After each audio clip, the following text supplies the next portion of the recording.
Sarah Widianti Kusuma disebut sebagai pilot termuda Garuda Indonesia yang memulai debut penerbangannya di usia 21 tahun.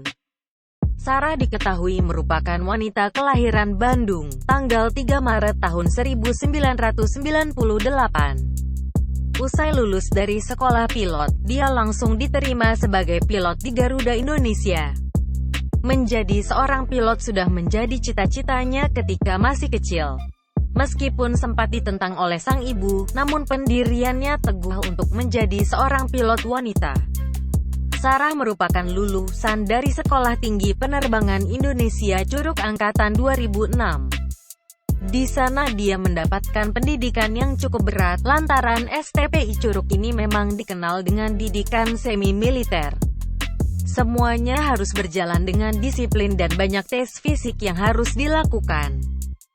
Sebelumnya, Sarah memang sudah membekali diri dengan aktivitas fisik yang cukup selama masih bersekolah, contohnya ekstrakurikuler basket. Pada 2010 merupakan pengalaman pertamanya menerbangkan pesawat komersial jenis Boeing 773 klasik, yang pada saat itu masih penerbangan domestik. Sementara penerbangan terjauh yang pernah dilakukan pilot wanita ini yaitu menuju ke Belanda.